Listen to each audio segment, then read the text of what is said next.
Direita e extrema-direita contra-atacam para enfraquecer o governo Lula até 2026. Movimentos no Congresso, como a derrubada de decretos do IOF e o aumento no número de deputados, evidenciam estratégia de desgaste contra o Planalto. As derrotas do governo em relação ao IOF e também ao aumento no número de deputados mostram o plano para enfraquecer a candidatura de Lula e colocar Tarcísio de Freitas como principal adversário. Na quarta-feira 25, em uma sessão relâmpago e coordenada, Câmara e Senado votaram duas pautas-bomba para o governo federal. A derrubada dos decretos que aumentavam o IOF, imposto sobre operações financeiras que ajudariam a cobrir o déficit público de 20 bilhões de reais, e a aprovação do projeto que aumenta o número de deputados federais, de 513 para 531, a partir de 2027.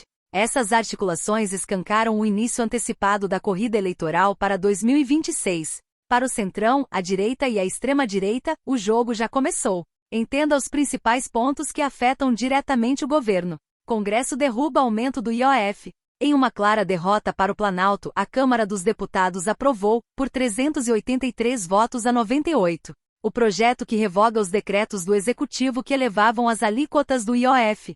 A medida foi confirmada no mesmo dia pelo Senado, finalizando a revogação com rapidez incomum para pautas econômicas.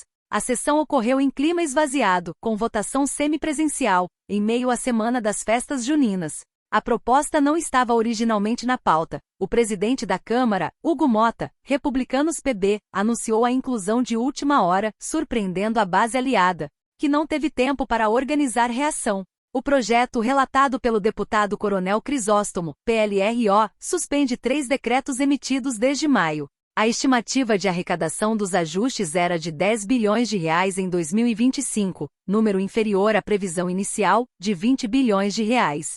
Oposição e base divergiram, enquanto oposicionistas alegam que o IOF não deve servir como ferramenta arrecadatória. Governistas defendem que o aumento seria fundamental para manter o equilíbrio fiscal e evitar cortes em áreas sociais.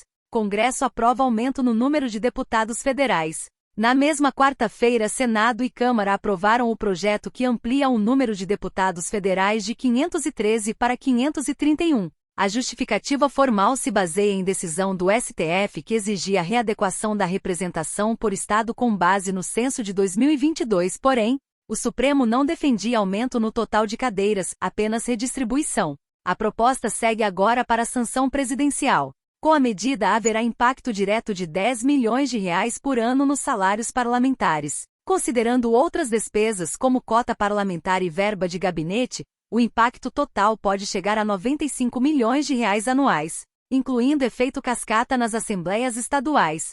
Uma emenda de Alessandro Vieira, MDB-se, acolhida pelo relator Marcelo Castro, MDB-PI, limitou os valores totais de despesas, mantendo os patamares atuais. No entanto, o texto ainda permite reajustes futuros com base em correções monetárias. Perspectivas para 2026. As duas ações votadas em conjunto enfraquecem politicamente o presidente Lula, cuja base já enfrenta desgaste nas pesquisas eleitorais, que apontam empates técnicos com Jair Bolsonaro e outros nomes da direita. Além disso, a movimentação reaquece o nome de Tarcísio de Freitas como potencial candidato ao Planalto. No entanto, há um impasse interno. Bolsonaro ainda busca viabilidade jurídica e política para se lançar novamente, tentando se manter como figura. Nós vamos começar agora a entender como é que foi a noite ontem dentro do Palácio do Planalto, depois que ficou evidente que a promessa, ou dita promessa feita ao líder do PT, ao líder do governo na Câmara e à própria ministra da Articulação Política, Gleisi Hoffmann, por Hugo Mota, presidente da Câmara, não seria cumprida. Hugo Mota havia sinalizado que daria ali cerca de 2 semanas ou até esperar o próximo semestre para votar o mérito da derrubada do IOF. Não aconteceu. De uma semana para outra, a coisa desandou. Vou começar a explicar para vocês exatamente qual foi o tom das reuniões que Luiz Inácio Lula da Silva teve ontem com integrantes de seu governo, integrantes plural, até altas horas da noite. Eram coisa de 11 horas da noite quando começou a ser possível conversar com os integrantes do primeiro escalão que estavam com o presidente da República. Os ministros de Lula veem o Congresso sabotando claramente 2026, numa aliança da centro-direita com a elite financeira para viabilizar um nome, para tornar a escolha de Tarcísio de Freitas, o governador de São Paulo, favorito do mercado, como a escolha mais viável para enfrentar o petista em 2026. A avaliação exposta a Lula ontem é a de que o Congresso, de fato, já se provou inconfiável, de que talvez ter devotado tanta confiança, em especial ao presidente da Câmara, tanto que o Lula, o Valdo vai detalhar isso daqui a pouco, vai falar hoje primeiro com o Davi Alcolumbre, com quem ele tem uma boa relação há anos, para depois falar com o Hugo Mota. Já o Valdo entra nesse assunto. Os ministros disseram, olha, o que eles estão fazendo não é estrangular o orçamento de 2025, implodir o orçamento de 25, eles vão implodir o orçamento de 2026. E o que é que se quer neste ambiente, presidente? Inviabilizar a reeleição desde já. Lula, e aí eu trago um segundo aspecto, dormiu convencido desta tese. Recebeu um telefonema de um de seus líderes no Congresso Nacional. O telefonema era, presidente, o que o senhor quer que eu faça? Pinto para a guerra ou tento acalmar? Lula disse a ele, para mim, basta. Não precisa ofender ninguém, gritar com ninguém, xingar ninguém, mas basta. Não dá para a gente se abaixar tanto a ponto de ficar exposto.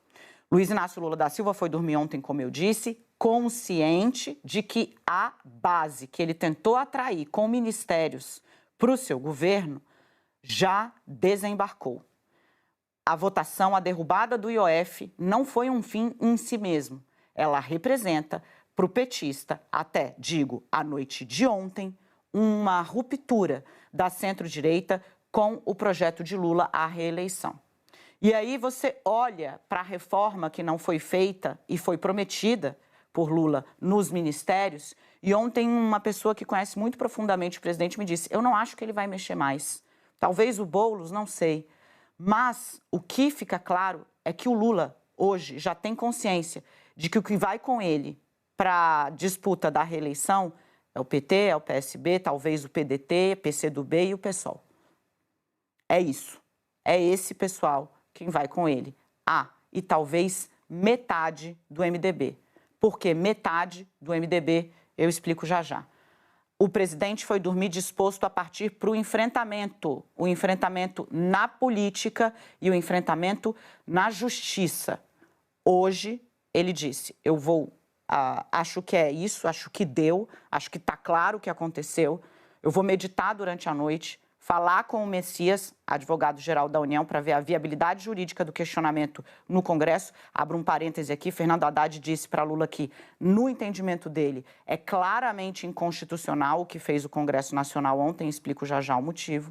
Mas o Lula ia conversar com o Messias e hoje disse, meditaria, amanhã a gente vê em que tom vamos. Mas a disposição do presidente ontem era de ir para o enfrentamento, para defender, inclusive, a própria imagem. O governo, a maioria do governo, os ministros com os quais eu conversei, estão dizendo que o governo tem obrigação de ir ao Supremo Tribunal Federal, porque entendem que o que o Congresso fez é flagrantemente inconstitucional e que não tentar a derrubada da decisão do Congresso é uma vergonha.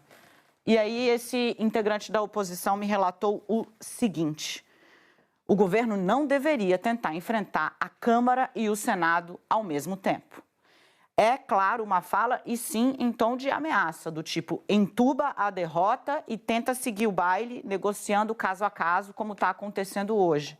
Olha o que disse esse integrante da oposição de novo, né? É uma cabeça bastante ouvida em Brasília. Olha a votação. O governo teve menos de 100 votos. O governo não tem condições de enfrentar Câmara e Senado ao mesmo tempo. Não tem, e se puxar o Supremo para a briga, precisa levar em conta que o Supremo não enfrenta o Davi, aspas, deste líder da oposição. Do que ele está falando? Da proximidade do presidente do Senado Federal, de muitos anos, pessoal, inclusive, com diversos integrantes do Supremo Tribunal Federal, notadamente o ministro Alexandre de Moraes. E por que o Supremo tem uma boa relação há anos, tanto com o Davi Alcolumbre quanto com o antecessor dele, Rodrigo Pacheco? Porque, no fim das contas, são eles, os presidentes do Senado, quem seguram o avanço de pedidos de impeachment que são feitos contra integrantes do Supremo Tribunal Federal cada vez que uma decisão do STF é mal digerida por um Congresso que está imparável.